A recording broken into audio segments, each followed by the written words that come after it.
ഇന്ന് നമ്മൾ നല്ലൊരു അടിപൊളി പുട്ടാണ് ഉണ്ടാക്കുന്നത് കേട്ടോ. എപ്പോഴും ഉണ്ടാക്കുന്ന പോലത്തെ പുട്ടല്ല, നല്ലൊരു വെറൈറ്റി ടേസ്റ്റിലാണ്, നല്ലൊരു കിടിലൻ പുട്ടാണ് ഉണ്ടാക്കുന്നത്. ഇതിൻ്റെ ഒന്നും മിസ്സാകാതിരിക്കാൻ വേണ്ടി നിങ്ങൾ വീഡിയോ മുഴുവനായിട്ടും സ്കിപ്പ് ചെയ്യാതെ ഒന്ന് കാണുക. വീഡിയോ ഇഷ്ടമായി എല്ലാവരും ലൈക്ക് ചെയ്യാനൊന്നും മറന്നു പോകരുത്. ഇതിങ്ങനെ കഴിക്കാൻ നല്ല ടേസ്റ്റാണ്. ഇതിന് വേറെ പ്രത്യേകിച്ചിട്ടൊരു കറിൻ്റെ ആവശ്യമില്ല. അപ്പോൾ ഇതെങ്ങനെ ഉണ്ടാക്കണമെന്ന് കണ്ടു നോക്കിയാലോ. Welcome back to our channel. നമ്മുടെ പുതിയൊരു വീഡിയോയിലേക്ക് എൻ്റെ എല്ലാ കൂട്ടുകാർക്കും സ്വാഗതം. ഇത് ഉണ്ടാക്കാൻ വേണ്ടി ഞാനത് ബീഫ് കൊടുന്ന് നന്നായിട്ട് കഴുകിയതിന് ശേഷം വെള്ളം വാർന്ന് ഒരു പാത്രത്തിൽ മാറ്റി വെച്ചിട്ടുണ്ട്. ഇനി നമുക്കിതൊന്ന് വേവിച്ചെടുക്കണം. വേവിച്ചെടുക്കാൻ വേണ്ടിയിട്ട് ഞാനത് കുക്കറിലേക്ക് ഇട്ടിട്ട് കുറച്ച് ഉപ്പും മഞ്ഞളും കുറച്ച് ഇഞ്ചിയും വെളുത്തുള്ളിൻ്റെ പേസ്റ്റ് ഒരു അര ടീസ്പൂൺ ഗരം മസാലയും ഇട്ടിട്ട് നന്നായിട്ട് വേവിച്ചെടുത്തതാണ് ഇട്ടത്. ഇനി അതോടെ ഇരുന്ന് ചൂടാറട്ടെ. അപ്പോഴേക്കും നമുക്ക് ഇതിലേക്കൊരു മസാല ഉണ്ടാക്കണം. അതിനാ ഞാൻ ഒഴിച്ച് കൊടുക്കുന്നത് വെളിച്ചെണ്ണയാണ്. വെളിച്ചെണ്ണ ഒഴിച്ച് നന്നായി ചൂടായി വന്ന സമയത്ത് ഇതിൽ ഇട്ട് കൊടുക്കുന്നത് വലിയ ഉള്ളിയാണ്. ഒരു മീഡിയം സൈസ് വലിയ ഉള്ളിയാണ് ഞാൻ ഇതിലേക്ക് ഇട്ട് കൊടുക്കുന്നത്. വലിയ ഉള്ളി ഒന്ന് നന്നായിട്ടൊന്ന് വഴന്ന് വരണം കേട്ടോ. ഒരു പച്ചമണം ഒന്ന് മാറി കിട്ടണം. മീഡിയം ഫ്ലെയിമിൽ ഇട്ടിട്ടാണ് ഞാൻ മസാല ഉണ്ടാക്കുന്നത്. ഹൈ ഫ്ലെയിമിൽ ഇടരുത്. അതിന് ശേഷം ഒരു കപ്പോളം ചെറിയ ഉള്ളിയുണ്ട്.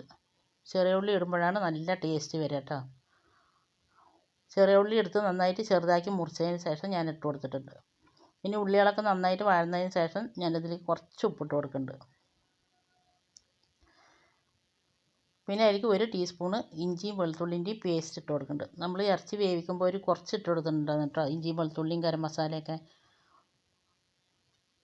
അപ്പോൾ ഇഞ്ചി വെളുത്തുള്ളി ഇട്ടതിൻ്റെ പച്ചമണമൊക്കെ മാറി വന്നിട്ടുണ്ട്. അതിന് ശേഷം ഞാൻ അതിലേക്ക് ഒരു വലിയ തക്കാളിയാണ്, മീഡിയം സൈസ് തക്കാളിയാണെങ്കിൽ 2 ഇട്ട് കൊടുക്കുക. അത് വലിയ തക്കാളി ആയതുകൊണ്ട് 1 ഇട്ട് കൊടുത്തിട്ടുണ്ട്. പിന്നെ അതിലേക്ക് ഞാൻ പച്ചമുളകും ഇട്ട് കൊടുക്കുന്നുണ്ട്. ഇതെല്ലാം പാടെ നന്നായിട്ട് വഴറ്റി ഇതൊന്ന് സോഫ്റ്റായി കിട്ടണം. ഈ സമയം നിങ്ങൾക്ക് എൻ്റെ വീഡിയോ കണ്ടിട്ട് ഇഷ്ടമാകുകയെന്നുണ്ടെങ്കിൽ വീഡിയോക്ക് എല്ലാവരും ലൈക്ക് ചെയ്യാനും സബ്സ്ക്രൈബ് ചെയ്യാതെ കാണുന്ന കൂട്ടുകാരുണ്ടെങ്കിൽ സബ്സ്ക്രൈബ് ചെയ്ത് സപ്പോർട്ട് ചെയ്യാനൊന്നും മറന്നു പോകരുത്. ഇനി നമുക്കിതിലേക്ക് കുറച്ച് പൊടികൾ ഇട്ട് കൊടുക്കുക. ഇട്ടതിൻ്റെ എല്ലാ പച്ചമണമൊക്കെ മാറി വഴന്ന് വന്നതിന് ശേഷം 1 ടീസ്പൂണ് മല്ലിപ്പൊടി, 1 ടീസ്പൂണ് മുളക് പൊടി, അര ടീസ്പൂണ് മഞ്ഞൾപ്പൊടി, 1 ടീസ്പൂണ് ഗരം മസാലേൻ്റെ പൗഡർ, കുറച്ച് കറിവേപ്പില മുറിച്ചതാണ് കേട്ടോ, ചെറുതാക്കി മുറിച്ചെടുത്തതാണ്. ഇനി ഇട്ട ഈ പൊടികളുടെ പച്ചമണം മാറുന്നവരെ നന്നായിട്ടൊന്ന് വഴറ്റി കൊടുക്കുക.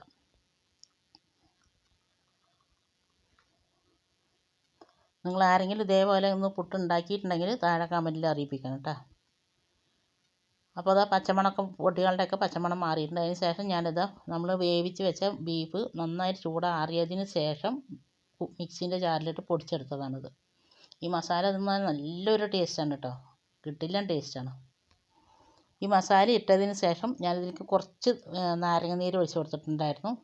പിന്നെ അതിലേക്ക് നാരങ്ങ നീര് ഒഴിച്ചത് വീഡിയോയിൽ പെട്ടിട്ടില്ല കേട്ടോ. പിന്നെ അതിൽ നമ്മൾ ബീഫ് വേവിച്ച വെള്ളമാണ് ഞാൻ ഒഴിച്ച് കൊടുത്തിരിക്കുന്നത്. ബീഫിൻ്റെ സ്റ്റോക്ക് അതും കൂടി ഒഴിച്ച് കൊടുക്കുമ്പോൾ നല്ലൊരു ടേസ്റ്റ് നമ്മുടെ ബീഫിനുണ്ടാവും. ഇനി ഇതെല്ലാം പാടെ മിക്സാക്കിയതിന് ശേഷം നന്നായിട്ട് വഴറ്റിയെടുത്ത് അതിൽ ഞാൻ ഫ്ലെയിം ഓഫാക്കിയിട്ടുണ്ട്. ഇനി ഇതൊന്ന് ചൂടാറി വരട്ടെ കേട്ടോ. അപ്പോഴേക്കും നമുക്ക് പുട്ടിനുള്ള മാവൊന്ന് കുഴച്ചെടുക്കണം. മാവൊക്കെ ഞാൻ ഇവിടെ കുഴച്ചെടുത്തിട്ടുണ്ട്. പുട്ടിൻ്റെ ഒപ്പം എല്ലാവർക്കും മാവ് കുഴക്കാൻ അറിയാമല്ലോ. പുട്ടിൻ്റെ മാവ് കുഴക്കണത് ഇതങ്ങനെ പിടിച്ച് നോക്കുമ്പോൾ പോലെ കിട്ടണം. പിന്നെ അത് ഉതിർത്തുമ്പോൾ അതേപോലെ ഉതിർന്ന് പോകണം. ഇത് ഞാൻ റേഷൻ കടയിൽ തരിയൊക്കെ നന്നായിട്ട് കഴുകി ഉണക്കി പൊടിപ്പിച്ചതാണ് കേട്ടോ. ഞാൻ ഇവിടെ പുട്ടുമാവൊന്നുമല്ല, നമ്മൾ സാധാ വീട്ടിലുണ്ടാക്കിയ അരിപ്പൊടിയാണിത്. പുട്ടുണ്ടാക്കിയിട്ടുണ്ടോ നല്ല സോഫ്റ്റ് ആയിരിക്കും. എത്ര നേരം വെച്ചിട്ടുണ്ടെങ്കിലും ഇത് ഹാർഡായി പോകില്ല. പിന്നെ അതിന് ശേഷം ഞാൻ അതിലേക്ക് ഒരു മുറി തേങ്ങ ചിരവിയതാണ് കേട്ടോ, അത് ഇതിലേക്ക് ഇട്ട് കൊടുത്തിട്ടുണ്ട്. തേങ്ങ ഇട്ട് കൊടുത്തതിന് ശേഷം എല്ലാം പാടെ മാവ് നന്നായിട്ട് മിക്സാക്കി എടുക്കുക. അപ്പോൾ നമ്മുടെ മസാലയും ചൂടാറി വന്നിട്ടുണ്ട്. പുട്ടുണ്ടാക്കാൻ വേണ്ടിയിട്ട് ഞാൻ കുക്കറിൽ വെള്ളം വെച്ചിട്ടുണ്ട്. കുക്കറിലാണ് ഉണ്ടാക്കുന്നത് കേട്ടോ. ഇവിടെ കുറ്റിയില്ല, കുറ്റി ഉണ്ടായിരുന്നത് ആവി വരാത്ത കാരണം കൊണ്ട് കൊടുത്തു. പിന്നെ അതിന് ശേഷം പുട്ടുകുറ്റിൻ്റെ അടിയിൽ കുറച്ച് തേങ്ങ ഇട്ട് കൊടുക്കുക. എന്നിട്ട് നമ്മൾ മാവ് ഇട്ട് കൊടുക്കുക. ഇത് 2 ലെയറോ 3 ലെയറൊക്കെ ആയിട്ട് നിങ്ങൾക്ക് ഉണ്ടാക്കി കൊടുക്കുക. ഞാനിപ്പോൾ ഇത് ഇട്ട് നോക്കിയാൽ 3 ലെയർ ആക്കിയിട്ട് ഇടണം പറഞ്ഞിട്ടായിരുന്നു ഇട്ടത്. അപ്പോൾ എന്തോ ഒരു വർത്താനം ഇവിടെ കുട്ടികൾ പറഞ്ഞപ്പോൾ എനിക്ക് അതിൻ്റെ മറന്ന് ഞാൻ അങ്ങനെ ഇട്ടിട്ടാ.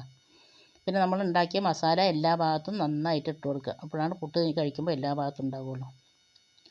ഒരു സ്പൂണും കൊണ്ടോ കൈ കൊണ്ടൊക്കെ ഒന്ന് എല്ലാ ഭാഗത്തും ആക്കി കൊടുക്കുക കേട്ടോ. അതിന് ശേഷം ബാക്കിയുള്ള മാവ് എനിക്ക് സ്പൂണായിട്ട് ഇട്ടിട്ട് പറ്റുന്നില്ല, അപ്പോൾ ഞാൻ കൈയായിട്ട് തന്നെ ഇട്ട് കൊടുത്ത്. നിങ്ങൾക്ക് ഈ റെസിപ്പി ഒന്ന് ഇഷ്ടമായി പറഞ്ഞാൽ നിങ്ങളുടെ ഫ്രണ്ട്സ് ആൻഡ് ഫാമിലി ഗ്രൂപ്പിലേക്ക് ഒന്ന് ഷെയർ ചെയ്ത് കൊടുത്തുകൂടി നമ്മളൊന്ന് സപ്പോർട്ട് ചെയ്യട്ടെ. എന്നിട്ട് ലാസ്റ്റ് ഞാൻ അതിൻ്റെ മേലെ കുറച്ച് തേങ്ങ ഇട്ട് കൊടുത്തിട്ടുണ്ട്. തേങ്ങ ഇട്ട് കൊടുത്തതിന് ശേഷം അപ്പോഴേക്കും കുക്കറിൽ നല്ല ആവി വന്നിട്ടുണ്ട്.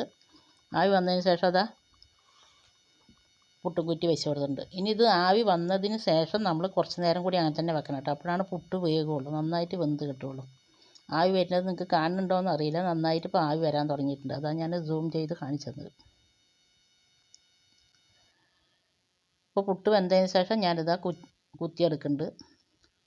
നല്ല അടിപൊളി പുട്ടാണ് കേട്ടോ. അത് ബ്രേക്ക്ഫാസ്റ്റ് ആയിട്ടോ ഡിന്നർ ആയിട്ടോ ഇനിയിപ്പോൾ ആരെങ്കിലും വിരുന്നുകാർ വരുമ്പോഴൊക്കെ ഉണ്ടാക്കി കൊടുക്കാൻ പറ്റുന്ന ഒരു കിടിലൻ റെസിപ്പിയാണ്.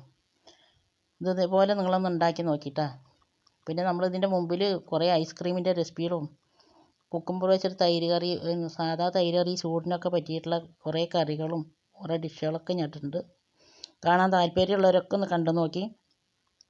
ഇൻഷാ അള്ളാ ഞാൻ അടുത്ത നല്ലൊരു വീഡിയോ ആയിട്ട് വരുന്നവരെല്ലാവരെ കൊണ്ടും ഓക്കെ, താങ്ക് യു, ബൈ. ഈ റെസിപ്പി നിങ്ങൾക്ക് ഇഷ്ടമായ ഒന്ന് ഉണ്ടാക്കി നോക്കുക കേട്ടോ. ഉണ്ടാക്കി നോക്കുന്നുണ്ടെങ്കിൽ ഇതിൻ്റെ ഫീഡ്ബാക്ക് എന്തായാലും താഴെ കമൻറ്റ് ബോക്സിൽ അറിയിപ്പിക്കുക. അപ്പോൾ ഓക്കെ, താങ്ക് യു, ബൈ.